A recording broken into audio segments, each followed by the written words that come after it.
El día de hoy vamos a realizar un video sin cortes. Vamos a estar abordando el título de Pensamiento Narrativo y Educación, un artículo que sacamos de Google Académico que nos llamó la atención por parte de Rubiela Aguirre de Ramírez de la Universidad de los Andes, titulada Escuela de Educación, Facultad de Humanidades y Educación. Se publicó en el estado de Mérida, Venezuela. Bueno, así lo menciona el texto. Y vamos a dar inicio a su introducción. Este menciona que uno de los problemas centrales que se plantean actualmente en la educación es el de adaptarse a las exigencias de formar ciudadanos que necesita la sociedad de hoy, signada por los avances científicos y tecnológicos, y a su mismo tiempo que cuestionen algunos de los saberes ya establecidos, los cuales en permanente renovación se encuentran todos los conocimientos, de manera que estamos ante una educación que se requiere de individuos capaces de enfrentar los retos en el mundo del conocimiento, ya que se les exige que la educación sea más amplia y con mayor proyección en los distintos saberes. Esto sí es una realidad. Los maestros no hacemos maravillas. Y bueno, sin embargo, las prácticas del lenguaje en la educación primaria y educación básica siguen centrándose en el uso de la lectura y la escritura, como extraer datos, enfatizar el éxito y memorizar conceptos sin verificar la comprensión de los mismos. Ojo, que esto es interesante, que esto es uno de los pasos para poder aprender: leer, escribir, memorizar, reaccionar, analizar, cuestionar, entre otros. Pero lo que aquí se plantea es que se memoriza, se escriben, se leen, se escriben datos que no son relevantes. Y bueno, vamos a continuar. Texto de actividad. Estas prácticas que favorecen poco la interpretación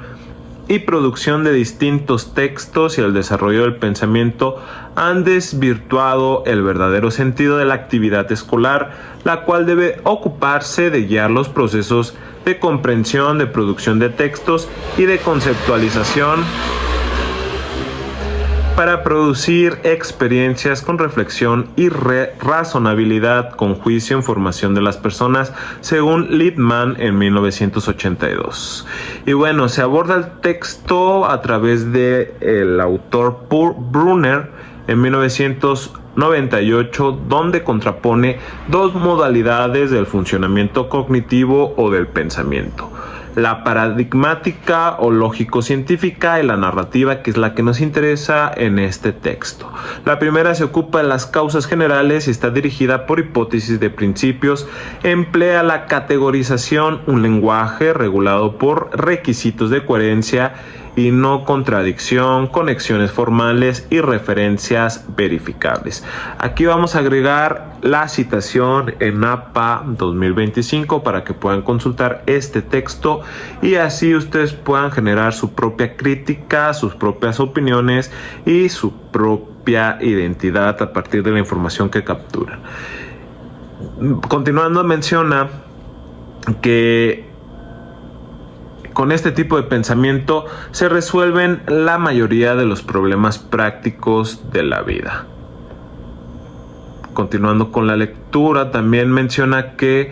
para el común de las personas, que en este tipo único del pensamiento es el que existe, la segunda, conocida como una modalidad narrativa del pensamiento, esta se ocupa de las intenciones y acciones humanas. Es el tipo de pensamiento más antiguo de la historia humana y consiste en contarse historias de uno mismo a los otros. Al narrar estas historias vamos construyendo un significado con el cual nuestras experiencias van adquiriendo sentido, de modo tal que la construcción de significados surgen a partir de la narración del continuo actuar de nuestra propia historia y de nuestra trama narrativa. Cada una de estas modalidades del pensamiento nos permite experimentar modos característicos para construir lo que es la realidad. Entonces, el papel central que se está ocupando en la narración, en el tipo del pensamiento narrativo, es que en la narración en la vida de los pueblos es indiscutible. Según Brunner, en 1997, afirma que vivimos la mayor parte de nuestras vidas en un mundo construido según las normas y los mecanismos de la narración, lo que significa que todos en algún momento seamos narradores o algo experimentados en este arte. Las tecnologías pues obviamente nos permiten a las y los cuentacuentos explotar las narraciones. Y bueno, pero la práctica cotidiana de la narrativa oral ha conducido a que la narración no haya sido reconocida solamente como una actividad intelectual interesante, a pesar de que narrar es una actividad compleja que requiere la selección e integración de diferentes tipos de conocimientos. De ahí la importancia de conocer y ayudar a desarrollar el mundo del pensamiento narrativo. Según Reyes, en 1984, la narración es la forma discursiva que, al parecer de manera universal, esta refleja la organización humana de la humanidad, su significado, el sistema de valores en el que se asienta sus propios significados. Contar es poner en orden y lugar, ya sean los actos humanos, ya sean los acontecimientos naturales, ya sean las abstracciones del pensamiento, entre otros. Incluso la capacidad de narrar ha sido estudiada por el autor Brunner en 1998 como una modalidad del funcionamiento cognitivo, como un modo de pensamiento caracterizado por una forma de ir ordenando la experiencia y el conocer, que tienen principios fundamentales propios y criterios, determinando así la corrección de los estilos y la forma de comunicarse. También sostiene además que la narración concebida como una forma de pensar, de denotar de significados, de experiencias, como una estructura para organizar nuestro conocimiento y como un vínculo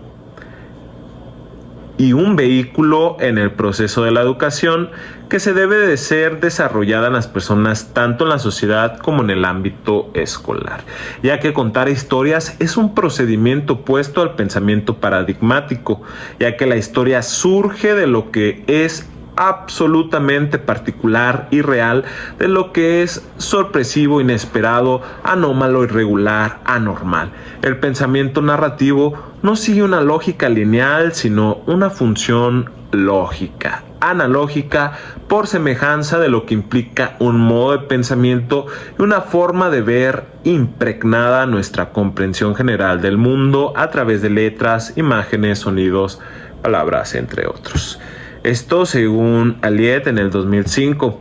Y continuando con este autor, una de sus afirmaciones es que además que los hallazgos de investigaciones realizadas sobre las biografías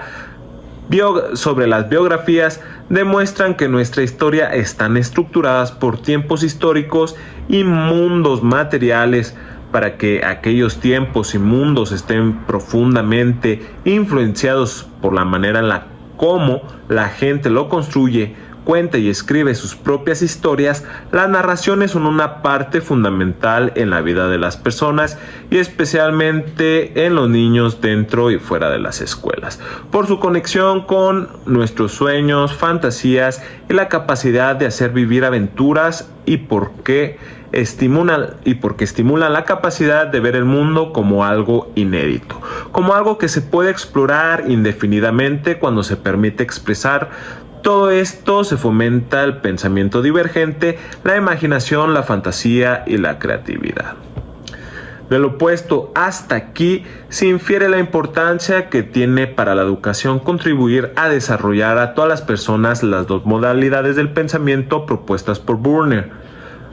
Pues tal como él lo afirma, la una no puede reproducirse sin la otra, ya que son complementarias, son irreductibles entre sí. Y además los intentos de reducir una modalidad a la otra y de ignorar una de las expensas de las que las hacen perder inevitablemente la rica diversidad que encierra el pensamiento no pueden ir separadas. Lamentablemente en la escuela la capacidad narrativa en los estudiantes se ha ido limitando en la relación con textos literarios, pero con la finalidad de recuperar información, lo cual se evidencia que las actividades de postlectura y escritura, cuando se solicitan un nombre de un protagonista, identificación de hechos, reconocimientos de objetos, con la idea de dar en cuenta de que han leído, no se logra, ¿no? De manera, cuando el trabajo con los textos del estudio se dirigen para recuperar la información presente en los mismos, tampoco se contribuye al desarrollo del pensamiento paradigmático, porque este requiere favorecer modos de lectura y escritura analítica, reflexiva y crítica. Y bien, en lo planteado hasta aquí se ha puesto de relieve la importancia de desarrollar las dos modalidades. A continuación las vamos a ir abordando desde el pensamiento narrativo. Se supone que desarrollar el pensamiento narrativo exige una parte de asumir el lenguaje con una visión que va más allá de considerarlo como medio de comunicación y para formarse e informar. Al verlo como un medio para reestructurar el pensamiento, este posibilita el despliegue de la imaginación, el cual cumple un rol fundamental en la comprensión de nuevos aprendizajes y en la interpretación de la realidad, según lo que escribe el autor. Por otra parte, se requiere preguntarse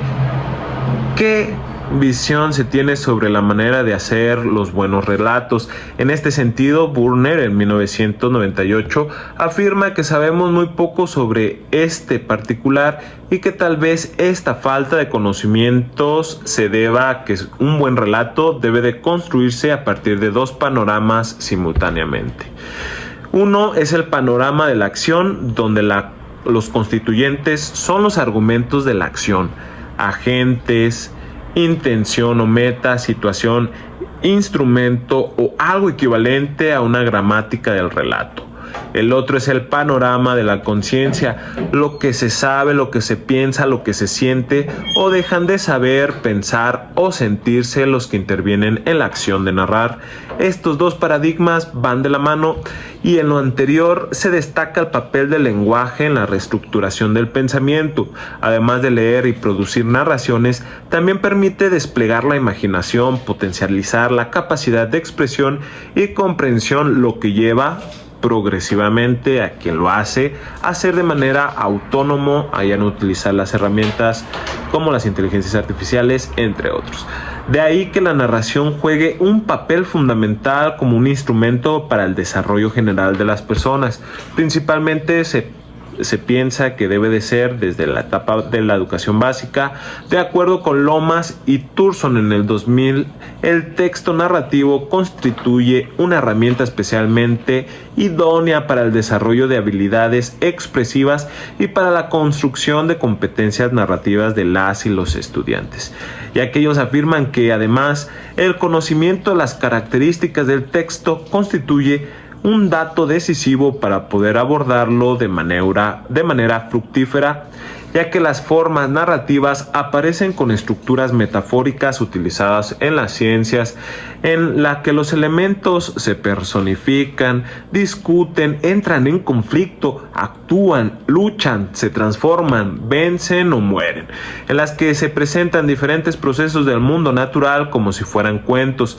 En estas afirmaciones se destaca la importancia del papel que juega el pensamiento narrativo en la comprensión de textos de estudio, y se podría decir que esa evidencia la interrelación de dos modalidades del pensamiento que nacen de organizar el discurso y de representar el mundo a través de las palabras. De ahí que es necesario que los estudiantes entren en contacto con las formas básicas de narración, la fáctida o de los hechos reales, o la ficticia o literaria, en la que se cuentan hechos imaginarios, de manera en la que se atraviesan las narraciones con diferentes estilos, entre los que se denomina lo real y lo llamado mundos posibles en el texto literario. Ahora, el papel de la narración en la vida escolar, Podemos generar afirmaciones a partir de lo anterior, donde se sugiere la importancia de dar prioridad a la capacidad de narrar, especialmente en el ámbito escolar, en cuanto se estimula el surgimiento de la fantasía, que frente a la realidad permite la facultad de situarse en mundos distintos al real. De manera de ejercicio, la fantasía ofrece la oportunidad de formar o deformar todo aquello lo que nos rodea. También se dice que las narraciones, entendidas como una historia acerca del pasado que tiene un bien marcado comienzo, un medio y un final, según Kloczinski en 1992, puede apostar toda la riqueza de la tradición y las fantasías populares y considerar uno de los medios más efectivos del conocimiento de la herencia cultural, en cuanto refleja un conjunto de modos de pensar, de sentir y de actuar compartidos por un grupo específico de personas. La capacidad entonces de narrar se pone en marcha mediante la lectura y la producción de narraciones, especialmente aquellas que se presentan a partir de una problemática, ya que por esta razón, las narraciones es el motor y la justificación para llegar a un público y contar la historia. Es el olor al problema lo que nos lleva a buscar las constituyentes relevantes o responsables de la narración para convertir la problemática cruda en una problemática contable que se pueda manejar con temple procedimental. Permitámonos entonces que estos problemas y nuestros procedimientos para pensar en ellos sean parte de lo que hacen en las escuelas y que sea parte también del aprendizaje diario, según Brunner en 1997. Igual aquí podemos dejar una metáfora de cómo se utilizan los cánones estéticos para generar una narración y cambiar los hechos reales y todas esas problemáticas que pueden llegar a ser muy difíciles de digerir a algo súper estético, ¿no? Aquí lo vamos a dejar en la magia de la edición y ustedes pues ya sabrán la historia y el antecedente de esta construcción de este video. Y bueno, vamos a continuar con la lectura del texto, que es muy interesante. Menciona que también la gente cree que en las escuelas las y los niños leen y escriben muchos cuentos, pero al preguntarles qué cuentos han leído, nombran 2 o 3 clásicos que coinciden con los que representan en los programas para niños de televisión o en los programas del currículum oficial, de manera en la que no se puede concluir que las escuelas se están ocupando en contribuir a desarrollar el pensamiento narrativo. Y bueno, aquí es una opinión personal desde mi experiencia dando clases, con más de 10 años de experiencia,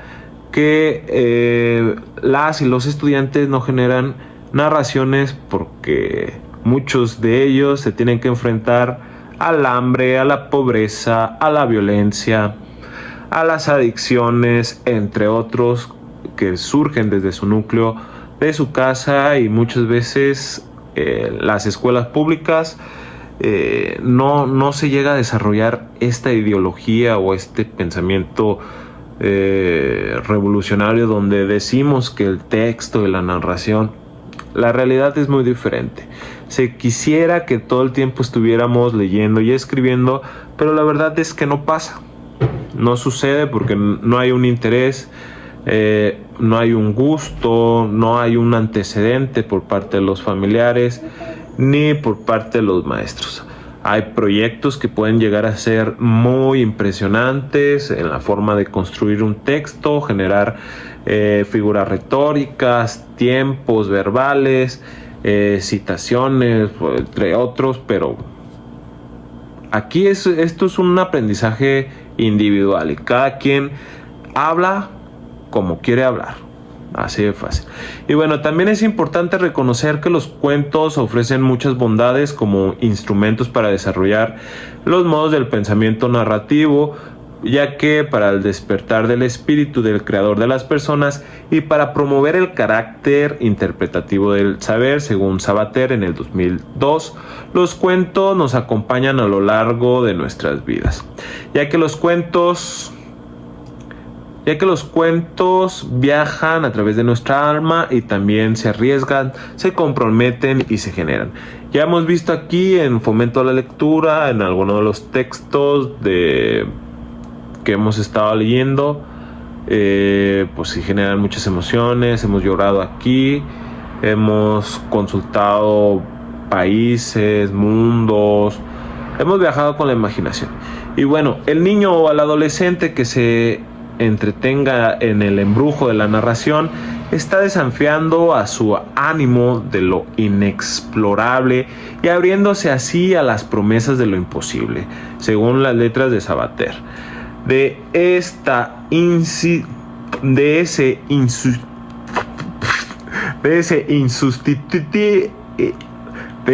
insustituible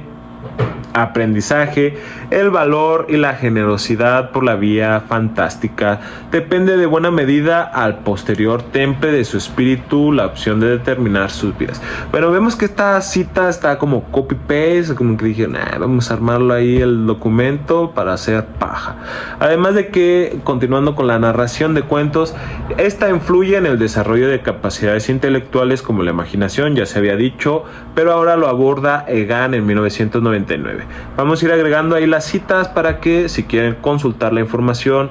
pues lo hagan directamente, ¿no? Y ustedes tengan el pensamiento crítico de decidir si lo que yo estoy diciendo es verdad o